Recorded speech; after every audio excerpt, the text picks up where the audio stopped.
యేసుక్రీస్తు నామమున అందరికి వందనములు. ప్రకటన గ్రంథములోని స్థుతులు.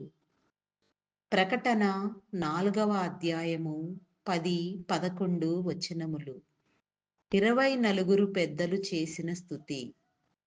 సింహాసనమునందు ఆసీనుడయుండు వాని ఎదుట సాగిలపడి యుగయుగములు జీవించుచున్న వానికి నమస్కారము చేయుచు, ప్రభువా, మా దేవా, నీవు సమస్తమును సృష్టించితివి.